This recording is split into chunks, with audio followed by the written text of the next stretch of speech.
మీరు వైఎస్ఆర్ కాంగ్రెస్ పార్టీ హయాంలో being YSR Congress party ఎంపీగా ఉన్నప్పుడు మీపై పోలీసు వ్యవహరించిన తీరు అంశాన్ని మీరు బాగా హైలైట్ చేశారు. ఆ నేపథ్యంలో మీరు అప్పటి ఐపీఎస్ అధికారి పివి సునీల్ కుమార్పై కామెంట్స్ చేశారు. బీహార్కి చెందిన నాయక్ సంబంధించి ఇష్యూని మీరు తెర ముందుకు తెచ్చారు. కానీ ఏమి తేల్చలేకపోయారు, ఏ ఆధారాలు చూపలేకపోయారు అన్న ఒక ఆరోపణ ఇప్పుడు ఎదుర్కొంటున్నారు మీరు. ఎందుకు ఏం జరగలేదు? మీరు అధికారంలోకి వచ్చి 2.5 ఏళ్ళు అన్ని పోలీసులు తేల్చారు. పోలీసులు 164 స్టేట్మెంట్స్ కూడా స్పష్టంగా సబ్మిట్ చేశారు కోర్టులో.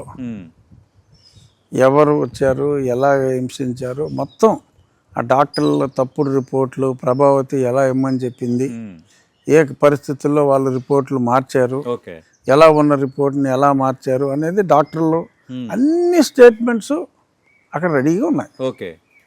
సో ఎనీ మూమెంట్ ఆ నిజం ఆల్రెడీ బయటకు వచ్చింది. కోర్టులో సబ్మిట్ చేసిన డాక్యుమెంట్స్ ఆర్ అవైలబుల్.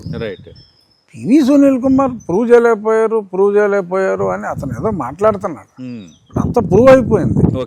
అయినప్పటికీ కూడా అయిపోయిన తర్వాత కూడా ఎందుకు లేట్ అవుతుంది? ఎందుకు లేట్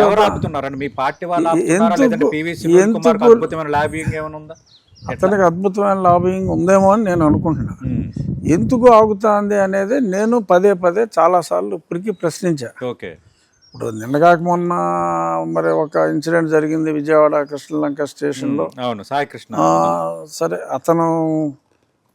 అతని బ్యాక్గ్రౌండ్ సంగతి ఫర్ ఏ వైల్ పక్కన పెడితే పోలీసులు ఆ కస్టోడియల్ టార్చర్లో అతను చనిపోయాడు.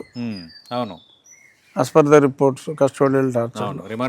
నేను దూరంగా ఉన్నాను కాబట్టి వెంకటేశ్వర దయ వలన నేను బతికా. అదర్వైజ్ పెద్ద తేడా ఏం లేదు. అంత దారుణంగా హింసించారు. అన్ని రిపోర్ట్లు ఉన్నాయి క్లియర్గా.